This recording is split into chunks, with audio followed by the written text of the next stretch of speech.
Good evening and welcome to the Eclectic Radical. I'm Chris Richards, the Eclectic Radical. With me tonight are my guests, Cameron from New Jersey Organizing Project, and a friend of the show and longtime acquaintance on Twitter, Scott Menor. Scott, go ahead and tell everybody a little bit about yourself, and then after Scott finishes, Cameron, you take it from there. Sure. So I'll just do the quick bio, PhD physics, master's microbiology, emphasis virology and immunology.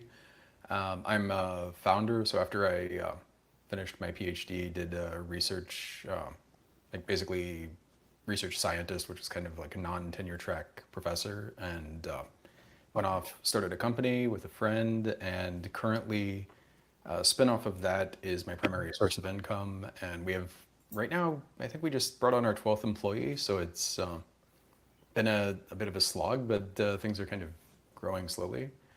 I'm very leftist, and this is how I guess we met. And Well, we just a met lot of, oh, we sorry. met promoting a candidate for Congress in 2020. Oh, I lost track because we aligned on so many different things. Oh, I know, but it was the first person that I found out about and who I was later disappointed with, but I'm still glad I met the people I met on that campaign. It was Shahid Buttar. Oh, yeah. I have such mixed feelings about him. Yes, I know what you mean. But yeah, it like Pelosi needs to be replaced so badly. And he did some of the work, but also he's at least a little problematic. And yeah. Yeah, no, and that's how it seems lately. All too often is that too many people are just a little problematic. Go ahead and introduce yourself, Cameron. Sorry. Yeah, no worries. Hello, all. Thanks for having me on the show. So I'm Cameron.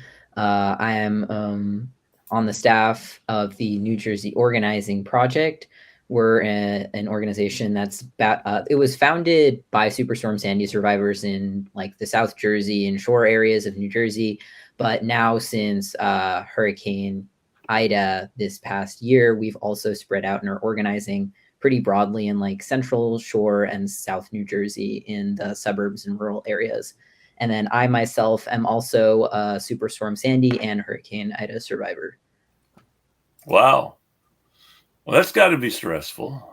Yeah. So what I say is it's 3 for 3. My mom's house, my dad's house, they're split up, and then the apartment that I moved to last year, they were all hit by extreme weather and storms and Wow. hurricanes. So just moved to a new place. Hopefully we're not going to make it 4 for 4. Yeah, no, it's always nice if you can finally find a place that doesn't get hit by the hurricane, right? Yeah. Yeah. That's what we're hoping. But it's so we found out about the show, and I'm here because one of our longtime members recommended it to us in light of the fact that there are so many extreme weather events going on right now. And in a way, it is 4 for 4 for me because my dad just recently moved down to Florida in the Fort Myers area, and his Oh, house was just hit by Ian. He was there during the storm, so just a lot going on that's, right now around storms. so I hate to say it, we're getting to the point where we almost have to tell people don't live in Florida anymore. Well, I like wish that it wasn't at that point because like something I always say is like the just move somewhere else line Yeah, doesn't really work because people no. don't want to leave their communities, so much Well, work went into like building these communities. there's there's a joke, of course, in Florida in that half of the population isn't there year round anyway. And so that half of the population could choose to just close up and not go back, but they don't do it. Yeah. And then the people that really probably need to the most don't have the privilege to be able to do it because it takes money and resources to be able Yes. to Yeah. move yourself. In an ideal world, like all of our communities would be able to be mitigated and prepared for storms so people wouldn't have to like make those kinds of choices or be left without the choice of whether or not they have to deal with like multiple life-changing storms. Like in an ideal world, everything would be prepared and mitigated to the extent to which these storms we know are going to come, but they're not going to be these massive like life-changing, life-ruining events that they are right now. And there should be resources as well to take care of people afterwards, which both of those you would think would just be a basic element of a functional society and civilization. And yet, I'm trying to remember exactly how old I was when I found out that all FEMA actually does is sell insurance and process insurance claims. Yeah, it's a common misunderstanding that people think after a storm like FEMA is the one who's going to help them like rebuild and recover their house, but FEMA is really only for that immediate moment after the storm of relief, and like even then it's not super effective. Like we see people who are getting like $100 to stay in a hotel for a few days after their house is destroyed. And right now, something that we're fighting on and trying to organize around is after Superstorm Sandy, people got rental assistance from FEMA like month after month for a really long time as they were displaced from their homes. But with Hurricane Ida, like the same thing is just not being made available to people. So like there's so many people, like some of our members, who just don't really know what to do. Their houses are being foreclosed because they have to pay mortgage and rent at the same time. And like we really need this rental assistance so that people aren't losing their homes that they lost because of a storm that wasn't their fault.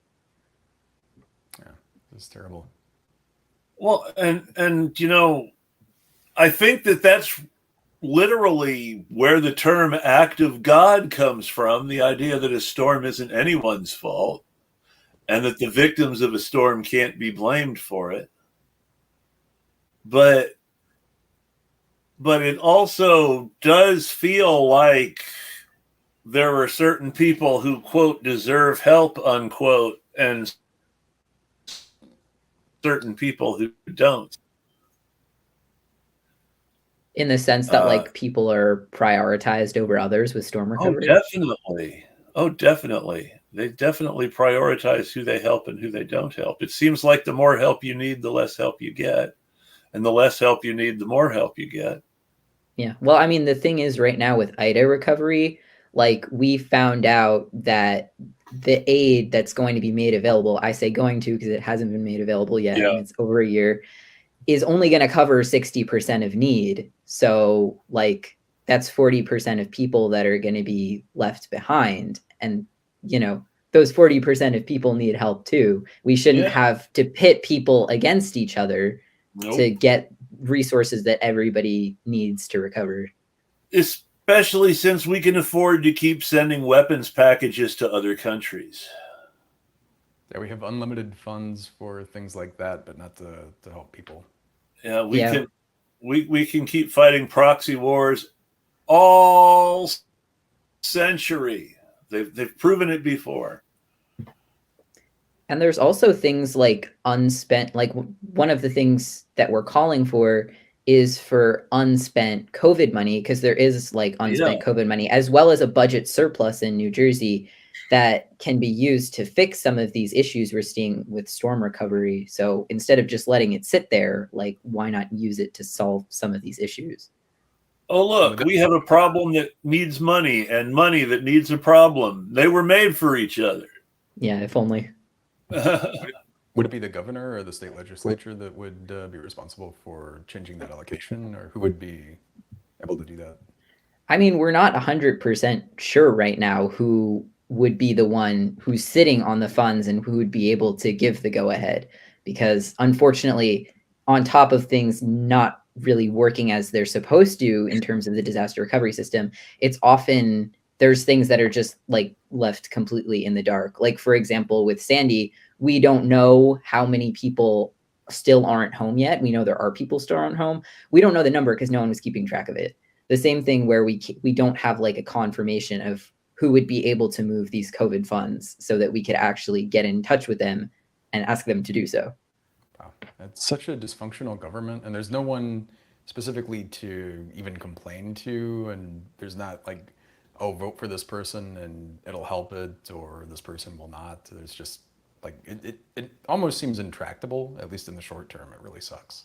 Yeah. Well, I mean, that's why we're organizing, to like build people's power. Like we've succeeded in the past, like NJOP, in organizing Sandy survivors to get things like mortgage forbearance and other things passed to actually help people. But it's just a shame we have to do it in such a piecemeal way as opposed to reforming the entire disaster recovery system so that like everyone gets a fair shake just off the bat and we don't have to fight for it for years and years and years just to get these basic requirements. But someone would lose money if that happened, because all that government spending is already spent in the minds of the departments that disperse it to contractors, and the contractors would be losing their payout. Yeah, I mean that's the issue, is that the disaster recovery system prioritizes like private insurance and politically connected contractors, developers over like people who need to recover. That doesn't seem practical or helpful when there's actually a disaster. Sure doesn't. Seems like a common. I think now we're getting into the same issues that come up with other problems. I mean, COVID policy has ended up being dictated by Wall Street for the needs of the investors and the entrepreneurs they invest in. Yeah, so this is such a go terrible ahead. thing. It's I mean, in terms of I'll try not to like filibuster too much, but we have so much science and we've done so much research on infectious disease, and I mean, just building these vaccines, these mRNA vaccines, they're marvels of technology. I took, not to date myself too much, but I took virology like 20 years ago, and they were talking about this as an idea of maybe one day we could do it. Now we can do it, and you can just change the sequence like you're changing something that you're printing out, and they work amazingly well. And somehow people have just such bad education in terms of science that they've been able to be, lied to essentially and told, oh, these are scary and dangerous. But even just masking, like masking is such a simple thing. And we know it's very safe, very effective. And I'm in a particularly bad place in Phoenix. Well, not just Phoenix, but Gilbert, which is like where Andy Biggs's district is, if that gives you some perspective. It gives me some. Like, nobody is masking. I'm like the only one that goes anywhere. And if you look at the statistics, it's very prevalent. It's not like there's no. It's just so abundant. You could very easily get it and transmit it to somebody. And if we would all mask, and then it would actually be pretty quickly driven to zero. Essentially, it's maddening. What's more maddening is it's not just COVID. Yeah.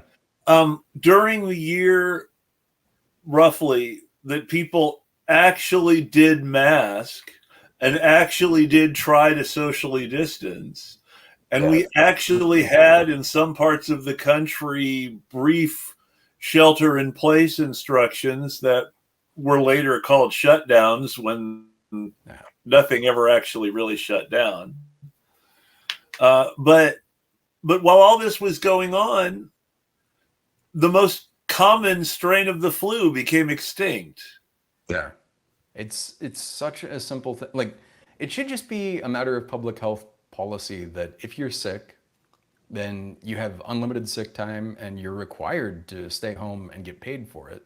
And when things are prevalent and they're airborne, you just mask. And it's just like the way things should be. Yes. And like you're saying, this one strain of flu, gone. And we could do that easily all the time. And COVID is still the third leading killer in the United States after heart disease and cancer. And influenzas, people say like, oh, I mean, this is a thing that people say, but not me saying it. But dismissively like COVID is just the flu. The flu is a serious thing. It kills a lot of people all the time. It's not as bad as COVID. And we could end that too.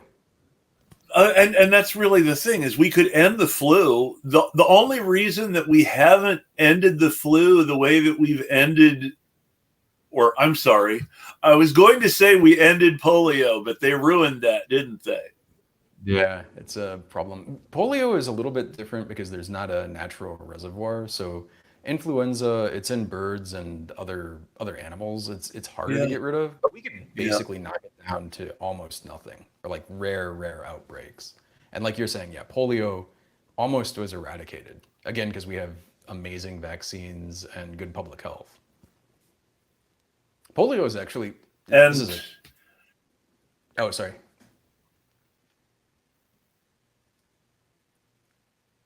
Go ahead. Oh, sorry, you froze for me.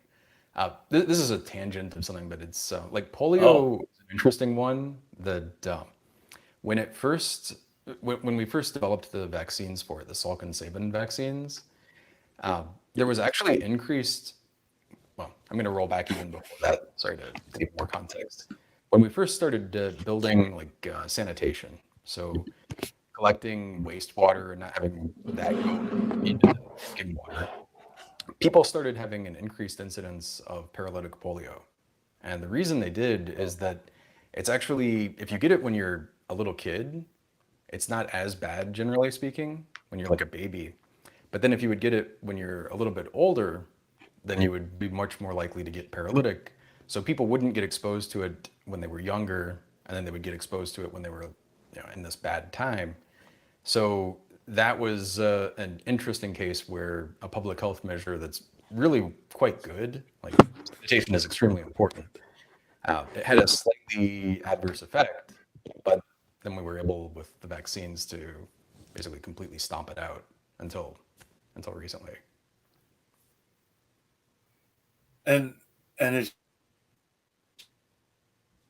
just, I just mind what you were hearing was, no, we're not anti-vaxxers. We're just suspicious about this one vaccine. And then they're being embraced by Bobby Kennedy Jr. And then the same guy who brings a new strain of COVID back from Europe also brings polio back from Europe, because he's a real anti-vaxxer who wasn't vaccinated for anything, and because they still have polio is still endemic to some places in Europe if you're not vaccinated. Yeah, and there's also an issue of if it's the live attenuated vaccine, there's a potential for reversion. So a single mutation can cause it to be more infectious. And so you can, this is not to feed the anti-vaxxers, because there's context to it, obviously. If you get the live attenuated vaccine, you have this mutation, and the people around you aren't vaccinated, then they can develop actual polio. Yes. Of course, the idea is that everybody would be vaccinated and nobody's susceptible to it, so that reversion is a very small risk, and you can completely block out the susceptibility, and then it's not a problem. But I'm glad you mentioned the live attenuated vaccine, because Salk and Sabin were really not work well and play well with others kind of individuals. And they said lots of things about each other during the time that their vaccines were becoming available. And at one point, Sabin was jumping on an industrial accident that led to some people being actually poisoned by a contaminated batch of vaccines. And he was jumping on it, saying that people had died of polio because they had caught polio from Salk's bad vaccine. And so the guys who invented the vaccines were themselves feeding this anti-vax hysteria on some level, because they were bad-mouthing each other's vaccines. It's very frustrating because people acting in self-interest to do stuff like this, and then also people have such little understanding of science and the scientific epistemology that they don't really know how to interpret data or how to contextualize things. So they hear little things like that, and then it grows into something major that it shouldn't. On top of everything else, Yeah. the money was behind the science that was the fake science that was telling people, don't worry about it too much, just keep working. Yeah. And the money was there because sorry, go ahead. Oh, sorry. There's just enough lag that I have the same problem with Zoom all the time, or maybe it's me. I don't know, but no, I'm getting it a little bit too. Oh, sorry. I just said I'm getting the lag a little bit too. Okay, cool. I was gonna say, like, going back to this live attenuated thing, one of the miracles of these mRNA vaccines is they're just taking the little bit of the virus that generates effective immune response. They're just using that one part. And so you don't have to have any risk of reversion because you just don't have the entire viral genome in there. And so there's just zero chance. It's just the part that elicits immunity. And in the case of COVID, this will be maybe the last thing to say about COVID, but COVID's a single-stranded positive sense RNA virus, which means that its genome is just mRNA already. Yeah. So if there was a problem with mRNA, getting infected by COVID you're full of mRNA as well, but getting infected by COVID would be bad, and obviously, or it would be worse than getting vaccinated. No, I mean, it just makes me insane.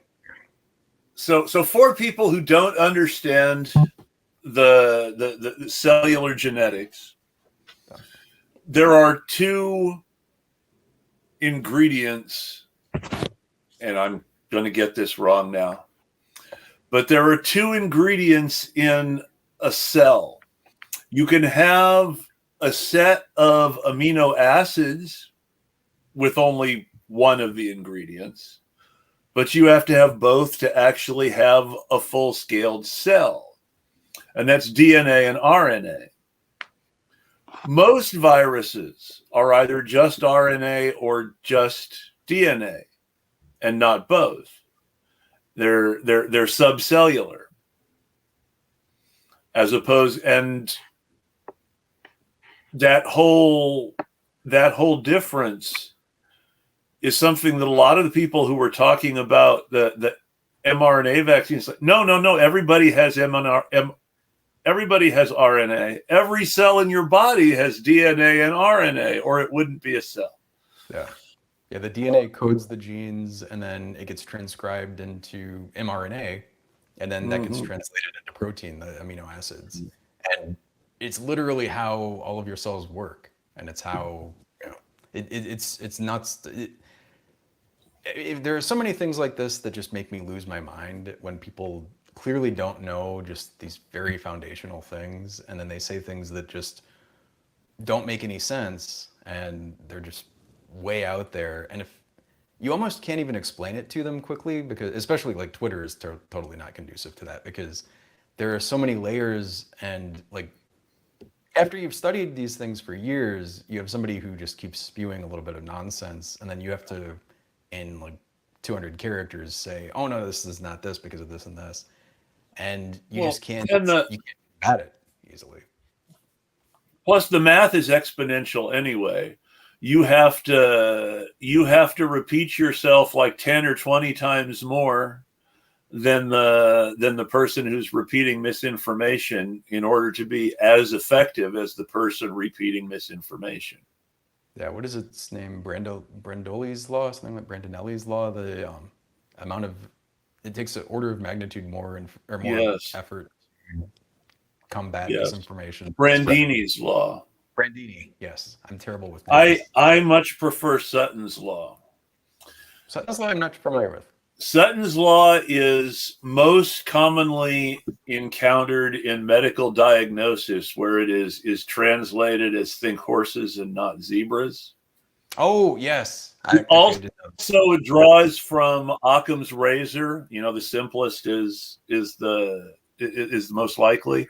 But basically, the story, it goes from the alleged story that when asked why he robbed banks, Willie Sutton supposedly told the reporter, because that's where the money is. And while he said, and later on he said, no, that never happened. I was never asked that question. I never had the chance to answer that question. If somebody had asked that question, that is exactly what I would have said, because what else would you say? There's a law of eponymy. Stigler's law of eponymy, that Yes. almost every named law is actually not named after the person. It's funny. But I guess I feel like we're not talking to Cameron very much. So maybe one thing that would kind of bring this back is a lot of the problems with COVID are these same problems, and it's kind of the problem of climate change and the climate catastrophe, but on a much shorter scale. Like, we have to make these small adjustments, and I mean, it is a sacrifice, but not a very big one that we should make. And if we did that, we could really decrease the number of these severe storms. And yet we're not doing it. We're not, like, wearing a mask is not it's not like giving a kidney up. It's something that, it's not that hard to do. Living in a walkable city instead of having a car and living, having to drive and pollute, or having factories that put out tons of CO2 is not that hard to do. So I think there's a really big parallel there between the two. And I think that kind of. Yeah, well, I mean, there absolutely is a parallel between COVID and like the storm organizing we do. For example, the way I got introduced to NJOP in the first place was through a webinar that a different organization was doing on COVID that one of our Sandy organizers, Jody, was at. And she was talking about how, like, these sort of parallel crises are both crises of displacement. Like, during COVID, there was this whole catastrophe where people were losing their jobs. They were scared of losing their housing. NJOP was doing some organizing around that, but that was before I was there. And it's something that's very familiar to storm survivors, to have to work against a broken system to get or keep, like, basic necessities. So I'm with you that the two definitely have a great degree of overlap. Yeah, that safety net thing is such a big deal. Like, we just have no real safety net, and you have to fight for months or years to get a tiny little smattering of not nearly adequate help. Whether it's climate science is like public health. It's all cut and dried. We know the answers, and yet a certain group of people refuse to acknowledge reality because their money is invested in the way things are. It's a depressing, in our, what is it, No License for Disinformation group. Yes. I was talking with one of the organizers of that, and this, it does connect to the climate stuff as well. But he was just telling me this whole series of things about, like, who is kind of fundamentally behind spreading these kinds of disinformation and the sorts of anti-government rhetoric, all of this stuff. And it sounds like a massive conspiracy theory, but it's actually, like, documented, and there's real evidence for it. And we kind of know who these groups are, where the stuff is coming from. And it's really concerning, because, like, I don't think we can continue to exist. What's scary about it is everybody's name is on their foundation. It's in no way secret. It's not hidden. Chucky Koch and his late brother, may David burn. I mean, I don't really believe in hell. I'm a universalist who believes everybody is saved in the end, and I still think David Koch should burn. Let's not mince words there. And it's the one thing that I slightly envy religious people, that they can think that terrible people get to face some kind of consequence in the afterlife. Because I mean, if there's, I mean, I just, and it's it's just a figure of speech on one level, and on the other, you kind of, there are some people you kind of wish were burning in hell. It's true. Wow. Mitch McConnell. Well, but that's the thing. Mitch McConnell and Henry Kissinger don't even have the decency to kick the bucket. Oh, God. Kissinger is, what is it, 98, 99 now? And it's just, war criminal. Just and you can't even make the you can't even make the picture aging on the wall joke, because he's obviously aged. He's so old he looks like a human. And I don't mean that to be in any way uncompliment. Well, I do, because it's not attractive. But he's so old that he almost doesn't look like a person anymore. I don't know of any other way to put it. And yet he moves on and keeps operating, and somehow everybody else dies first. We lost Betty White before Henry Kissinger. It's a very big shame. Only the good dialogue. Very young is kind of, it's not entirely true, but Olivia de Havilland finally died before Henry Kissinger. I thought Olivia de Havilland was going to outlive me. Not actually familiar with who she is. Olivia de Havilland is an old-time Hollywood actress. She was Errol Flynn's co-star in Robin Hood. Oh, wow. Maid Marian in Robin Hood in the 1930s. She was still alive until just a few years ago. Wow. 1916 in Tokyo. Yeah. Her family was in diplomacy. I will have to learn more about her. I should know more about older movies and this kind of stuff, but yeah, no, she was both one of those big stars during her era and one of those people who just lived forever. Like Lauren Bacall seemed like she was going to for a while. Maureen O'Hara lived forever. It was a beautiful thing to see. I have it disappeared, but I had a DVD of The Quiet Man, which is a John Wayne movie. John Wayne is a horrible person. Don't ever believe John Wayne was a good person, no matter who tells you. But The Quiet Man is a good movie that everybody needs to watch. But she's talking about the movie, and she's talking about her co-stars in the movie.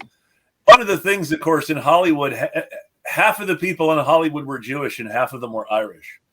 And the Irish half all had relations and relatives in Ireland. So all the Irish relatives of the Irish American actors in The Quiet Man are in The Quiet Man. Both of Maureen O'Hara's Irish brothers have small parts, and one of them moved to Hollywood after and became a producer because he liked being around movie people so much. And the Barry Fitzgerald's brother is in it. The director, John Ford's older brother, is in it. It's just an amazing family nepotism party in Ireland. But it's a great movie. Everybody should watch it. But she just goes on and on about how handsome her brothers were. And then a few years after that, she passed on. I will have to look up this movie. But yeah, it's just depressing because the science is cut and dried, but nobody wants to do anything because someone would lose money. Yeah, and there's a very Bill Gates didn't want to give up patents that weren't even his. Yeah. Bill Gates was fighting for other people's patents because probably his nonprofit owns a piece of their company. But whatever the reason, Bill Gates was fighting for the protection of Big Pharma's vaccine patents. And as a result, there are countries that are way behind the rest of the world on their vaccination rates. These are patents too that were developed. Like all of the technology there, or like 99% of it, was taxpayer funded. Just like insulin. Almost all of the stuff that makes insulin possible and makes it as cheap as beer to make, taxpayer funded, Oh, and then these well, companies wrap them up in patents. And the guy at the University of Toronto had got a grant from the U.S. and Canadian governments and patented the formula, and then sold it to Eli Lilly for $1 on the idea that this would make it free for everyone forever. No, it just makes Eli Lilly's profits bigger. You idiot. Yeah. That's so sad. Yeah, and it's especially infuriating when like large are directly profiting from people's harm. Like part of the work that we're organizing around at NJOP is to end the overdose crisis in particular. And New Jersey, where I'm from, I think it's called like the medicine cabinet of the world because there's so many large pharmaceutical corporations based around here. So like finally, like recently, there's been an opioid settlement to try to get some of the money back from these large pharmaceutical corporations who, like you were saying, are like patenting and making it harder to access treatment people actually need while encouraging over-prescribing opioids to like actually get this money to people to the point at which it'll like help them, like directly help communities that were impacted. But it's just like we're organizing and we're trying to do this work, but it's a shame that like we have to, you know, and that these things aren't just readily made available and that things just don't work in common sense ways that actually benefit working people. It's so important to have people like you organizing though, because if everybody just kind of sat on the sidelines, then only the people who are pushing the other way would get their way, and then things would be even more messed up than they are, and there'd be no real hope of change or improvement. Well, that's the whole power of organizing is a lot of people don't feel like they have buy-in, like they don't feel like they have power to change any of these institutions. Before I got involved with NJOP, I didn't think you could organize around storms. I thought it just happened to you and you had to deal with it and like all of the fallout that came after it. Like people feel powerless, and that's largely why they do the things that they do. But organizing, like we're able to build that power back up and show people like, no, you actually have a say in like what goes on. You don't have to just sit there and take it. Like you can join with other people and make a collective difference. And people really do care, and they just feel, I mean, partly because of the Kochs and all these other people have spent so long telling people like your vote doesn't matter and it all, whatever you do, just, there's nothing you can do. You're just kind of helpless and blowing in the wind. And people really need to hear that they can do something and they need a path to do it. So anything like that, I'm extremely supportive of. And I think more of us need to do more of that. And it's one of the worst things I see regularly on Twitter, just people essentially kind of throwing their hands up like, oh, this is just the way it is and we can't do anything about it. And not that Twitter is the world, but you know, it's a thing that a slice well, of it. So I believe that Twitter is more of the world than people want to pretend. You have to understand who's being represented on Twitter, and you can't assume that Twitter is representative of anyone other than the people who are actually represented. But with all that in mind, I mean, Twitter is a reasonable bellwether of what people think on a reasonable number of basic echo chamber sort of issues. There's if you were looking for a model of both how to communicate effectively and how to disrupt effective communication, you can see both of those things on Twitter. And people really dismiss it because of the size relative to the population. But if you were sampling a pool, you just need a few drops of water. You don't need to take 90% of the pool to get. Well, I mean, so the most effective means of counting people, and it's counterintuitive, but the statisticians swear it's true.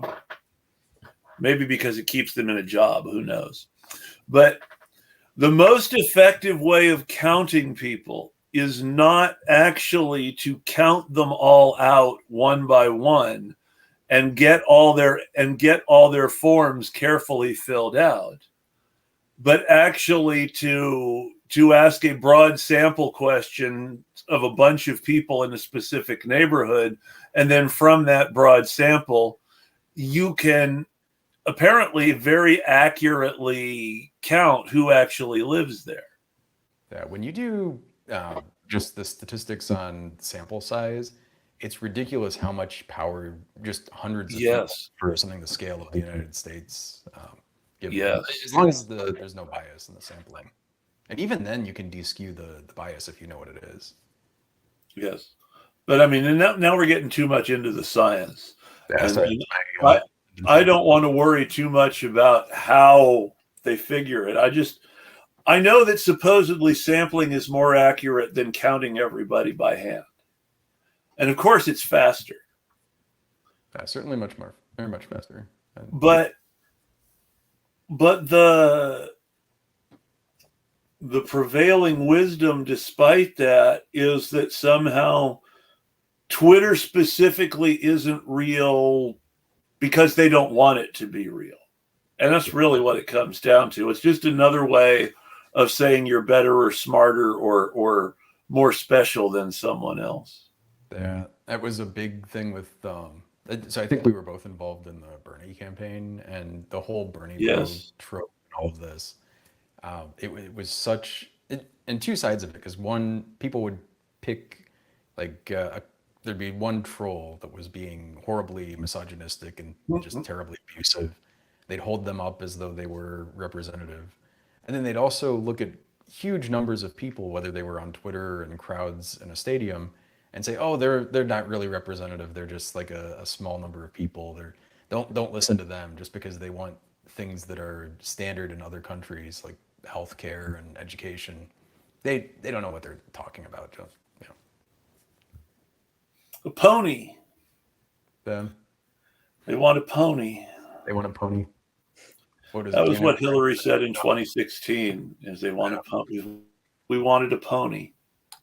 Or like support after a storm. It's just some kind of gift to people and not an essential thing that would just be basic for. Hey, there are senators as we speak who are preparing their arguments for why Florida shouldn't get any money from the federal government. It's just how it works. These same people were preparing their argument for why Texas shouldn't get any money from the federal government, and why Puerto Rico shouldn't get any money from the federal government, and why Florida shouldn't get any money from the federal government the last time. So there's a cycle to all of it. And those people are always going to say, don't give anyone disaster aid, as if it's some sort of handout to people who have squandered something precious through their own irresponsibility. Yeah, I think that I remember recently reading, with everything that's going on with Ian, that like DeSantis actually voted against Sandy aid for like New York and New Jersey. And it just kind of brings into perspective the fact that like this whole system is just so irrevocably broken. Like it shouldn't be set up so that every single disaster, like state by state, has to go through different congressional action, that it's like, you know, that you have to like redo every single time. Like, we're trying to advocate for the Reforming Disaster Recovery Act to make sure that there's like a national disaster recovery system that actually works, so that there's money set aside for disasters before, and it's preventative rather than like reactive. Because right now it's just like literally not working the way that it is. People are not getting money. IDA people probably won't see CDBGDR money. That's the federal disaster aid money until spring 2023 at the earliest. And IDA happened September of last year. So that'll be almost 2 years. That's horrible. But anybody who's rebuilding... Sorry, go ahead. I was just going to say, is this act, it's currently in Congress? You were talking about the Reforming Disaster Recovery. Yeah, it's a bipartisan piece of legislation that I believe, and I you should fact check me on this because I might be wrong, but I think it passed in the House and then didn't pass in the Senate last time it was up. So we're calling for the Senate to pass it now, to make the disaster recovery system work better nationwide. So I'm guessing that's something where we could lobby our senators and eventually get 2021 and 2022 Reforming Disaster Recovery Act. I mean, one of my senators is Cinema, but I'm sure people listening actually have senators who care and could be motivated. Well, it's sponsored Brian Schatz from Hawaii, who isn't stuck. You know, he's a fairly typical Democrat for good or ill. But I mean, it's fairly straightforward. It looks like it went through hearings in the Banking, Housing, and Urban Affairs Committee in December of 2021. Yeah. And it was read twice and referred to the committee by the whole Senate in July. So it's basically, as they say, stuck in committee. Yeah. And like we're also organizing around more like local state level things, but again, like I said earlier, it shouldn't have to be a piecemeal thing. Like, we know there's solutions, broad solutions that would work for disaster survivors, because we at NJOP, we are disaster survivors. Like, all of the staff are directly affected by extreme weather. Like, so why are we like, we could make CDBGDR a permanent program so that we don't have to wait 2 years for people to get money. So why aren't we doing it? They should have an agency that actually does the things that people believe FEMA does. Yeah. Yeah. Agreed. I mean, that's really what it comes down to. It is that the whole image that the media gives us of FEMA as the people who help people after a disaster should actually exist. There should be someone who helps people after disasters. Mm-hmm. And it just takes a law and a permanent budget, which is to say, you know, a federal agency has a relatively stable budget unless somebody makes a fairly big cut or adds a fairly big addition. Unless something special happens in one of those two ways, they can expect pretty much the same thing. Maybe a little more under Republicans, maybe a little less under Republicans, maybe a little more under Democrats, but around the same thing. Whereas if somebody's passing a whole bunch of laws on a piecemeal basis, who knows what you're going to get? Yeah, exactly. And it's like, yeah, pretty much exactly what you said. Like, we shouldn't have to scrabble after storms, because one of the worst parts about everything, if you can even name a worst part, because again, like, the whole system is broken, is seeing how isolated people feel after storms. Like, that's another byproduct of the fact that we treat them each as these completely different, unpredictable events, is that like every single time people have to wade through like another complicated process, another alphabet soup of programs they have to apply to, and that may come back and screw them over later. And it's horribly isolating and traumatizing for the people that are involved who've already gone through a massive trauma. It doesn't even necessarily wait till after the storm to get confusing, because apparently in Florida, there were people who were given evacuation orders at wildly different times if they were a county apart. And as a result, most of the fatalities were in one county that for some reason issued its order to its people to evacuate later than everyone else. Yeah. Yeah. And part of that is like the mitigation. Like, we can't just be scrambling to solve issues after the storms hit. Like, we also need to mitigate before, so that people are not dying and so that people aren't like, I'm glad you brought that up. I'm glad you brought that up. according to the official numbers reported by the government, 2 people died in Cuba because of Hurricane Ian. Cuba was hit pretty bad, and they lost power to a good portion of the island. At one point, to half the island, people were saying. I think it's all up and running now. I could be wrong. But they were reporting 2 fatalities. It wasn't that the storm hit them any less hard. It was actually a bigger storm when it hit Cuba than when it was raining on Central Florida.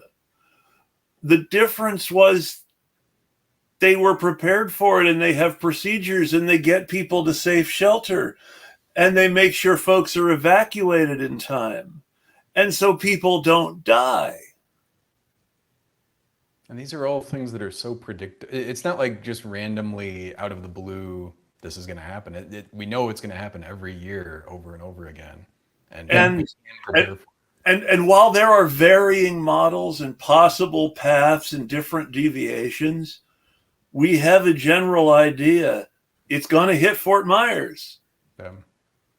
And like, we know storms are going to keep happening too, is the thing. Yeah. Like, they're going to keep happening. And now it's like, I was just talking to my dad who's in Fort Myers, and he was saying, like, with Sandy and then this, I've experienced 2 once-in-a-lifetime storms within almost exactly 10 years of each other, because the Sandy 10th anniversary is this month.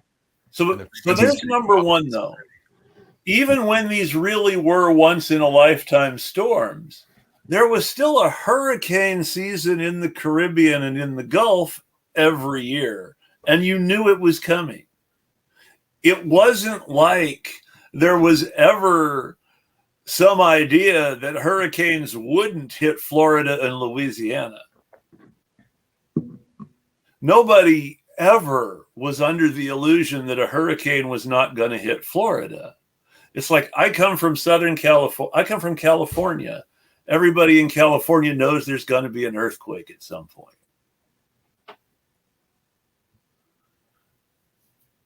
And if you know there's going to be an earthquake at some point, you should be prepared for earthquakes. You should know what to do. If you know that a hurricane is going to hit at some point, you should be prepared for hurricanes. You should know what to do before they hit.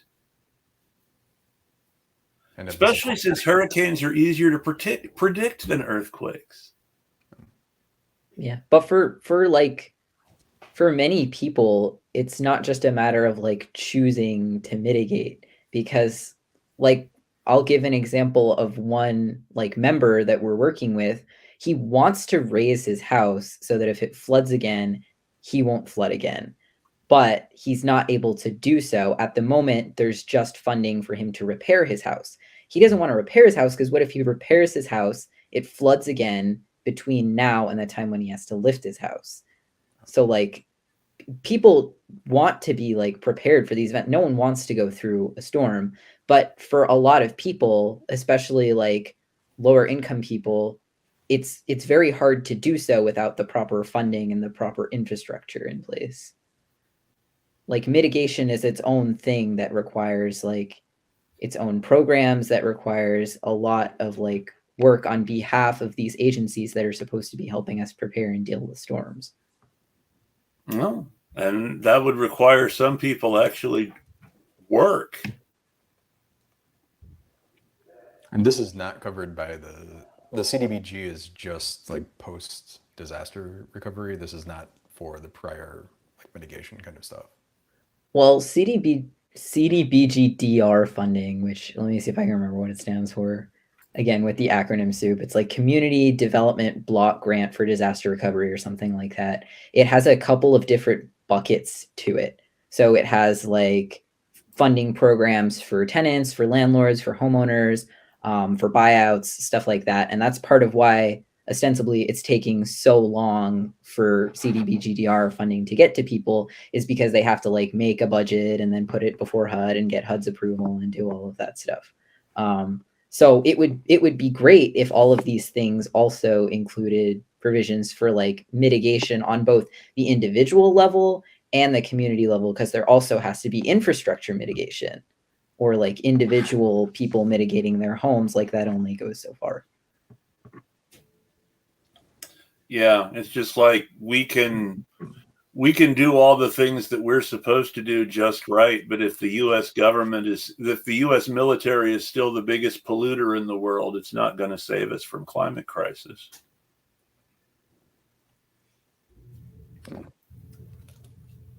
Yeah, it comes down to the fact that like we need people's lives to be prioritized over profits, especially when it comes to disasters. What a shocking idea. Yeah, it's mind-blowing, I'm sure.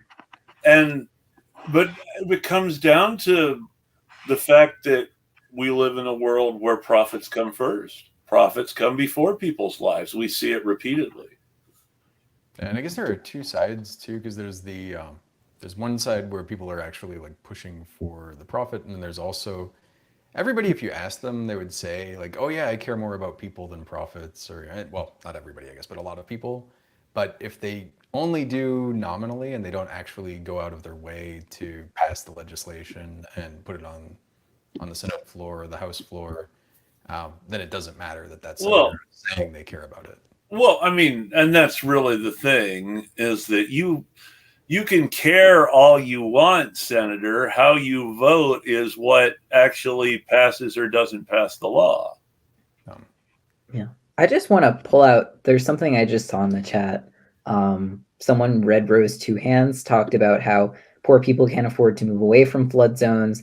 Aid they get only lets them fix the home, not move, so they get stuck in places that perpetually flood. Then they get blamed for living in a place that floods and not moving, but they can't sell the house and they can't afford to move either. So that's, again, another thing we saw with members where, like this one member I was just talking about who can't raise his house, he was selling his house. It was on the market like several months before Ida hit, and he actually had people come in for a showing the day it started raining. But like now what are you supposed to do? Like you have to fix your house. Like I remember hearing at a hearing in Manville for CDBGDR funding that there was a woman who wanted to get a buyout from Blue Acres, which is the government program that buys houses after storms so people can move to less flood prone areas. She tried to get a buyout from Blue Acres, but they gave her something ridiculous like $70K for her house, which was like a $300,000 house. So like it really just, and then there's issues like contractor fraud, where it's really not so simple for people to just prepare or just move to a different place. Let's start at the basics. We know what houses cost. The idea that anybody would offer $70,000 on a buyout for a $300,000 house when $300,000 is really affordable in some markets, as much as it pains me to say it. Yeah. I mean, and with New Jersey, and it's a bit of a different case because New Jersey had like, it's very expensive to live in New Jersey, where you can make what would be like a reasonable income somewhere else, but living expenses are so like monumentally high that like it's hard for people to afford things, especially during storms. So, and like that's part of the issue when I was saying before, like 60% of people are getting aid, and there's people being left out of that because they don't fit in the low to moderate income bracket. But like these are people that still can't afford to fix their houses. Like they live in New Jersey, they can't afford to fix their houses even if they make above that bracket. People shouldn't have to like fight with each other or fight for the government to get recovery.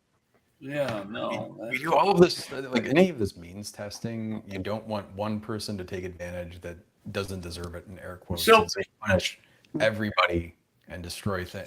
So let's talk about who's kept from benefiting by means testing, because it's not the rich. No. Okay, the rich aren't out there collecting food stamps. No. Who cares? Yeah. I mean, Brett Favre had a gymnasium built for his daughter at her state college using welfare money from the federal government for the state that was supposed to go to poor people. Yep. It's like if you it's not exactly on the means testing side, but on the if people have a certain if you have a job and you make a lot of money, then that's normal income. But if you're really rich, like really making billions of dollars, most of these people, their income is nominally like $1 a year or like something that's, that puts them below the top bracket. And everything they're making is just this long-term capital gains. It's capital gains and rent and all these returns on all these financial instruments that's structured in such a way as they pay taxes on it completely differently. Yeah, maximum is like 20%. What it means is that my 401k gets taxed at a set value because it's still the fruits of my labor. Yep. And they're getting away with it basically because they don't work for their money. We should be taxing, if we were really trying to make sense, we would be taxing capital and not labor. Yeah, definitely. Yeah. And not giving massive hand-ups to the people with loads of capital and who don't need it. Exactly.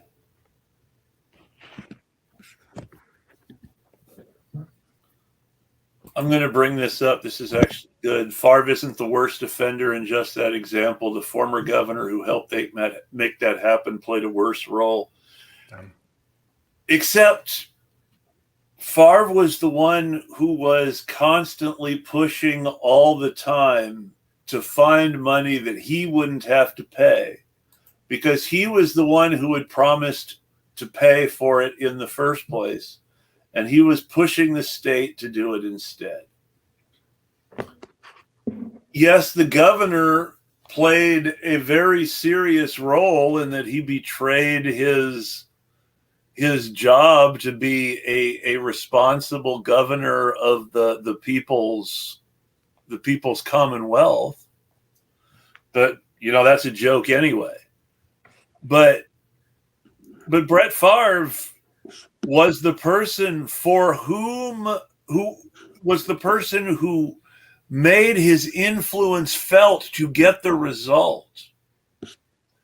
I think that saying that the former governor who helped make it happen played a worse role lets off the fact that the former governor was doing it for Brett Favre, and it wouldn't have happened if Brett Favre wasn't pushing for it. It's like when we talk about how, it's like if we tried to blame bad policy by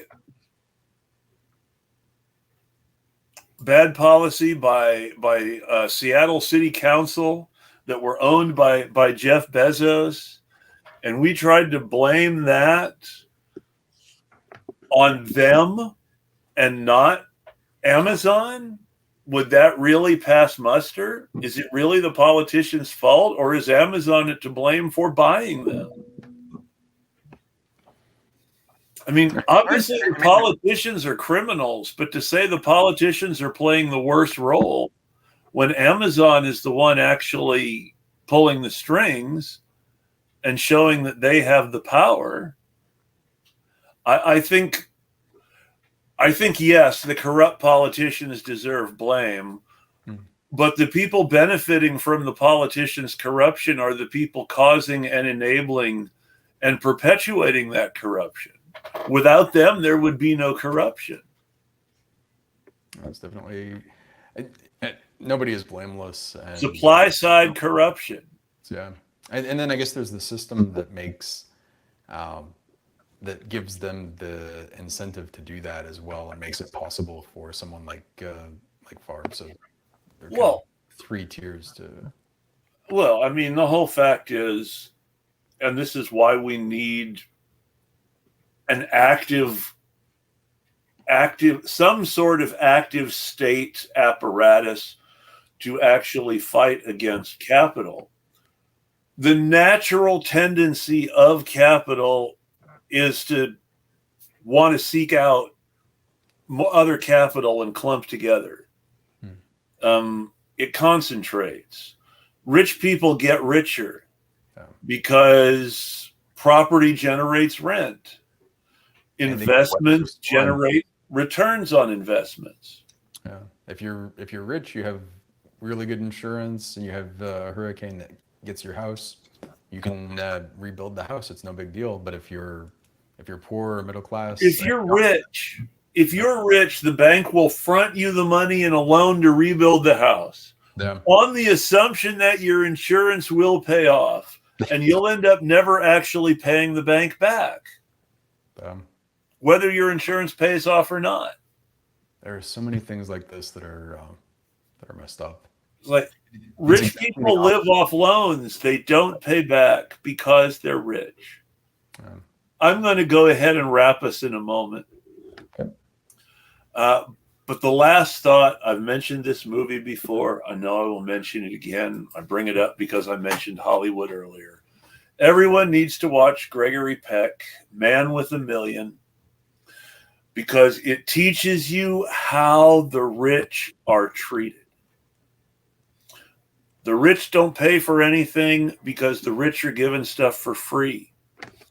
The rich don't pay for anything. The rich don't make money. The rich don't earn money because people keep throwing money at them. Everybody wants to give you money if you're already rich. That's the most ridiculous thing, but it's true. It's so messed up. This is just one example, but if you're rich enough that your tax liability is enough that you would be paying enough in taxes to pay for a plane, you could just buy a plane instead of paying for those taxes, offset your tax liability, and basically the government is giving you the money to have the plane, to operate it, to burn all of the gas and all of this kind of stuff, instead of you paying what you owe. So you're already doing so much better than everybody else, and on top of this, you get these kinds of things. It's just, and that's just one example, but there are so many things like that.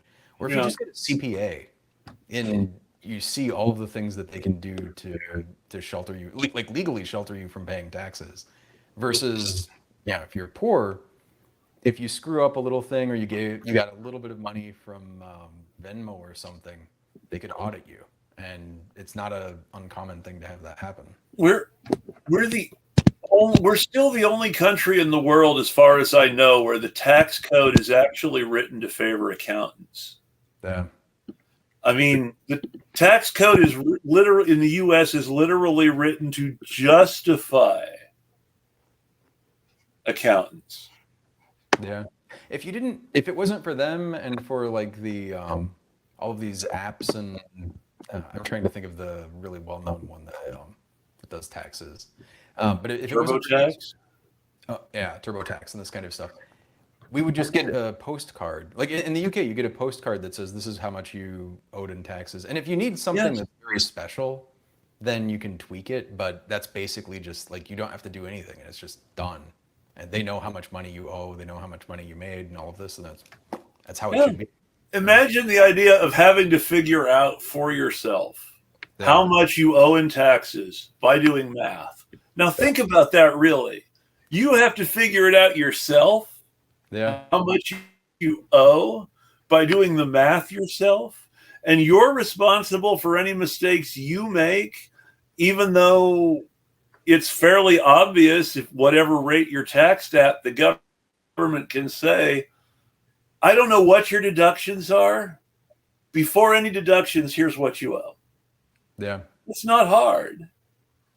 Even if you just get a new job and you have to figure out what your withholding should be. Yeah. I have a PhD. I never have any idea what that should be. It's like, it's impossible to... That's because your PhD is not in tax accounting. I guess so, yeah. I mean, it's also, and to be fair, obviously I don't put you in this category, but it's true that there are some PhDs who are at best moderately talented in their own field in the first place. Yeah. Who believe that they are absolute geniuses about everything in every field because they have a PhD in one specific field. Yeah, this is such a... I know a bunch of people like this, and It's actually, I mean, it's people kind of, and well, I guess I'm trying to condense everything, and I have a bunch of stuff Well, flying to me. So I mean, sorry. we all believe it, whether we have the problem or whether we make fun of the problem in somebody else. It exists because of the comic book and movie trope that a scientist knows everything about all the sciences. Yeah. Are you, Because when you get a PhD, you know more and more about less and less until you know absolutely everything about absolutely nothing. It's kind of a, yeah. well, it's like, well, I mean, heck, if you when you get to the most obscure versions of theoretical physics, that's basically what you're talking about. The people who know everything about nothing. Well, I mean, that's what people say about a PhD. Like, if you, when you have a PhD, you're like the world's expert on one tiny little pinprick of knowledge, and that's, which if you understand that, it's not a bad thing. But people do kind of think, well, oh, I know a lot about this, and I see this all the time. I mean, both with COVID and the environment and all of this stuff.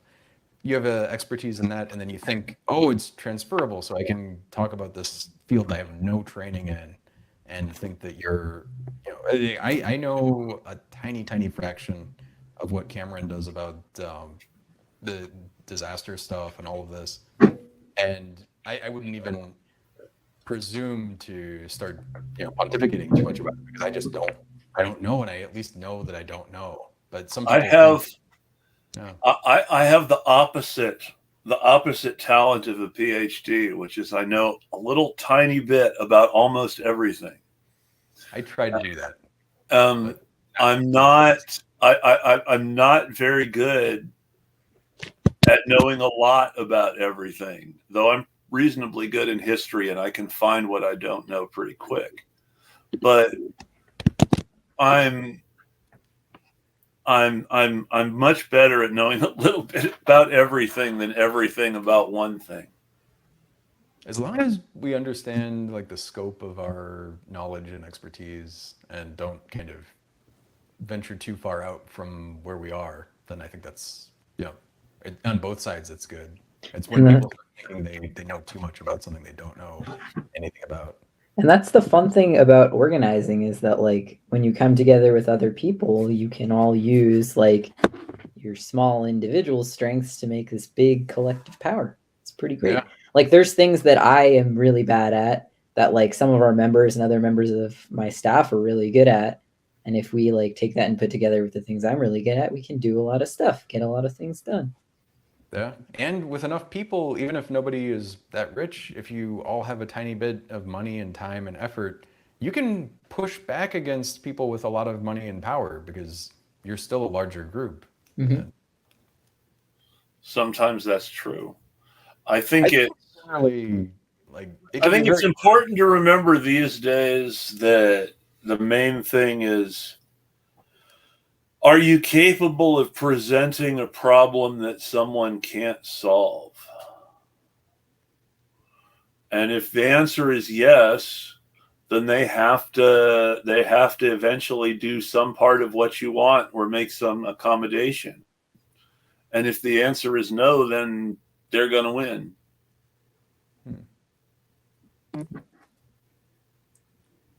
Trying to think. I can definitely see an argument for that. Yeah, I haven't given it enough thought to. Because so, on a basic election scale, the theory is that if someone doesn't do what they promise to do, they're going to lose. And therefore, they're going to do what they promise to do, so they win. Except that theory doesn't take into account the structural things that prevent people from doing what they promise to do. It doesn't take into account the fact that the other side is not going to do what they promise to do either. And this builds this low expectations on both sides of the aisle, to which each side supports its people because they're their people, because they don't have any particular expectations. Like, sports. And that's disappointing. It's kind of the crux of politics now. And it's always like, I mean, in Arizona now, our governor, the Democratic gubernatorial candidate is, I was gonna say Carrie Lake, but it's, oh my God, I've completely lost her name. This the Republican. She Carrie was the Lake is Secretary of State, wasn't she? she was the former Secretary of State. She's the horrible Republican. I can't think of her name. Oh, this is horrible. I know her name very well, and as soon as we're done, it'll pop to me. But this is But this is exactly the problem. Trump situation. Even though the former Secretary of State of Arizona was on MSNBC a whole bunch talking about the voting in Arizona. Yes. We remember Carrie Lake's name right away, but not hers. Yeah. But both are. I mean, Carrie Lake is particularly terrible, but Katie Hobbs is also not great. Not great, no. And that's her, Katie Hobbs. Yes. It's like these are the options that I'm presented with. But they went to a great deal of effort on MSNBC to make Katie Hobbs the go-to person about Trump's big lie, to build her up for that potential race for governor. The trouble is that's MSNBC and not the local NBC networks in Arizona where she actually has to run for office. I've not watched any of these, but like locally, Katie Hobbs pops up at a lot of events. I care a lot about. I'm a big proponent of reproductive health and all of this stuff. Katie Hobbs has an endorsement from NARAL and Planned Parenthood, and she does pop up at like on the decision day when Roe was overturned. She was there. She gave a speech, but her speech really stood out because she said a lot of things that kind of made it clear to me that she doesn't really, she's like there because there's an audience, but it's not because it's something that she really cares about. And like she also, the thing that really stood out to me was these bans go too far was something she said. Not that there shouldn't be any bans, but that the bans that the Republicans are imposing go too far. And it just, I don't know, it really kind of got to me. Sorry. But it just got to me, and I'm that's not the only reason I'm not a fan of hers. There's a whole long history there, but it annoys me in the same way that I have the Biden-Trump situation. Like Trump is ridiculous. Yeah. Biden, he's better than Trump, I think, but not. We thought at least, but I mean, let's start with COVID policy. Yeah. If you were voting, and I believe this is why Biden won more than anything else, but if you were voting for Biden because you expected him to do something about COVID to make your life better, that didn't happen. Yeah, I definitely didn't expect him to. Like, Trump had the little Sharpie thing. Yeah. It was horrible. But then Biden got the CDC to change their metric and recolor their maps. Yeah. So instead of having a red map, it was kind of like a greenish, yellowy one. And even changed the orange to like a lighter shade so it doesn't look as bad as the previous one. And yeah, I still think, I don't regret that I voted for Biden over Trump, but the margin between the two is so narrow. Also every time you do that. I've not spoken to very many people who regret voting for Biden over Trump, but I've spoken to a lot of people who regret not voting for Howie Hawkins over Biden, who weren't particularly excited by Howie Hawkins during the actual election, but are kind of, well, darn it now. If I was in any other state, I probably, if I was like in California, I would have done that. But I know. Actually, they took the Greens off the ballot, so I would have had to write them in. And also, we were kind of a tipping point state, so it was like, I felt, I feel this way all the time, like Hillary versus Trump, or just so many elections. It's I'm 45. Yeah. So being 45, I remember 1996, which was actually, Yeah, that was actually the first election the first presidential election that I voted in was 1996. But 1996, we just had to reelect Bill Clinton because Bob Dole was such a dangerous homophobe who had spouted off about gay people and abortion at the Republican convention in a way that was out of character for Bob Dole, particularly, and it and it's just so there was that we have to win because they just went so crazy. They're all turning into Newt Gingrich. Yeah. And every election since then on the Democratic side has been some variant of we have to win. They're just all so crazy. They're turning into Newt Gingrich, or they're turning into Donald Trump, or whoever they want to scare us. They're turning into Dick Cheney.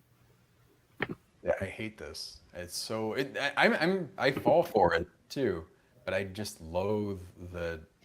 Well, it's so easy to fall for. To give credit where credit is due. No greater expert on the manufacturing of consent than Noam Chomsky still says at the end of the day, if you live in a swing state, you should vote Democrat, despite the fact that he just explained in the same article where he says, I think you should vote Democrat if you live in a swing state. And I think you should vote because he doesn't want to be accused of telling people not to vote. Which is always the thing that I've thought. Certain things Chomsky says, not because he believes them, but that he doesn't want to be accused of not saying them. Which is a great weakness of Chomsky's by itself. That's timidity. But aside, when Chomsky says vote for a Democrat, even if you're in a swing state, he's basically showing that his consent has been manufactured on one of these most basic issues. It's such a. I'm definitely aware of the problem of like every time we do this, every time we make this decision, all we're saying is like you can completely ignore me and next time do the same thing or worse. Yes. And yet every time in the moment, I don't know. I think Trump is legitimately quite awful and really bad. Well, and I don't know. I really just don't know what to do or what the ethical or moral. So it's like the trolley problem. Yeah. Where sometimes you have to let the train run over the candidates. Yeah. I'm a problem with I know that if the terrorist is pointing the gun at a kid and then you say, okay, I'm going to give in to your demands, it's just going to encourage them. But I'm not okay with saying, pull the trigger on the kid. And no, I know. I'm honestly to the point where I want to leave the country and renounce my citizenship just so I don't have to be in that. Have you ever noticed, though, nobody in any movie ever is asked to make the impossible choices we are. In the action movie, the hero is able to shoot the bad guy before the kid is shot. And that does not happen in real life. There is no one there to stop the bad guy. We are repeatedly in the same hostage situation with no resolution. And, the only way to change anything is to break the cycle somehow. And I don't know what people are going to have to do to break it. I have ideas that I can only talk about so much, but the cycle needs to be broken somehow. What do you think, Cameron? It's not helpful. Yeah, I mean, what we say at NJOP about, and what I feel like a lot of organizers say, there's no heroes coming to save us. Yeah. We already know that. With the organizing around the broken disaster recovery system, there's no, necessarily one vote we can make. There's no one thing that we can fix. Storms are going to keep coming. And largely, there just hasn't, things have not been working for storm survivors. So the saviors are not any one thing or any one person. It's the power of people coming together and organizing and realizing their own power and their own power within a group and a collective, and slowly building and working up to try to make change, starting at the local level, starting with just talking to the people who live around you and organizing with them, and then eventually working up. Like we started in 2014 after Superstorm Sandy with just like a handful of people and only one staff person.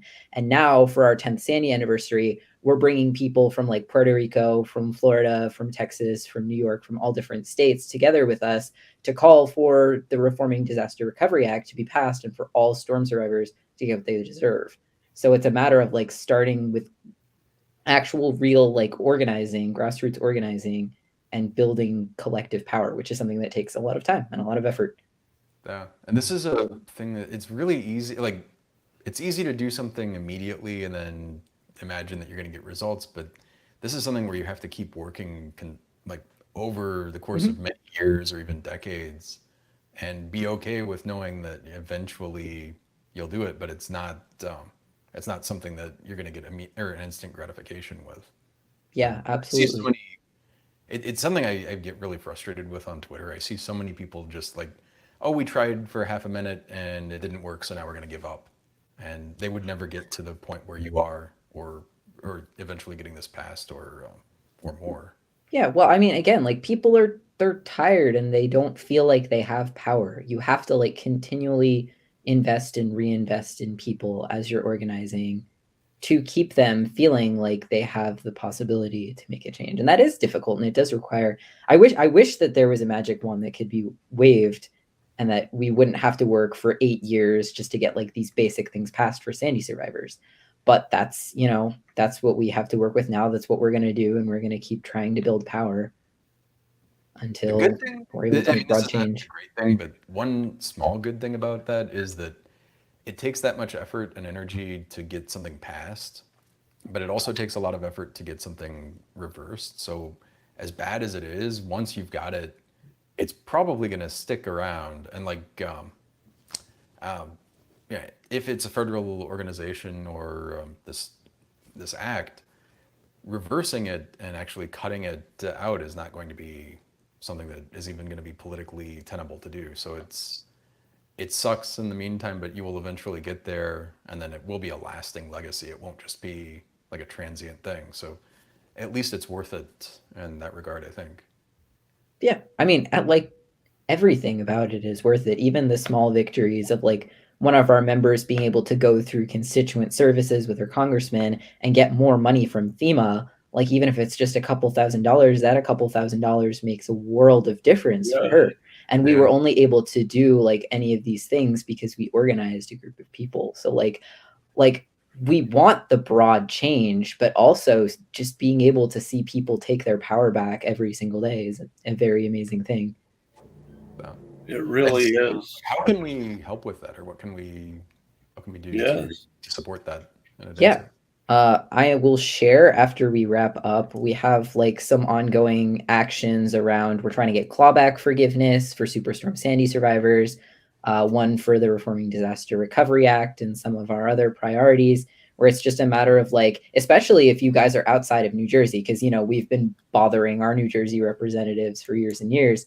But like for some of the federal nationwide bills, like Reforming Disaster Recovery Act that we're pushing on, it'd be great if you could reach out to your senators and be like, hey, we should pass this. Like everyone's eventually going to like, we don't want everyone to eventually be a storm survivor, but with storms like increasing, becoming more common across the country, like we want to prepare for this now so we don't have to worry about it later. So Expecting to hear Oregon is becoming a typhoon zone as part of the Pacific typhoon season in a year now. So who knows? Yeah. I will definitely call mine, and anyone who's watching or listening, I encourage you to as well. It doesn't feel like you're doing much, and it's just pushing like one stone on a pile, but it's not. It's like almost no effort compared to what Cameron is doing, and it does matter. And if enough of us do it, it actually motivates people to at least, oh, what is this thing that we're hearing about? And people seem to care about it, and then they start looking into it or have a staffer look into it, and eventually, if enough people do that, it gets passed. Yeah, power is organized people and organized money. So find some people and organize.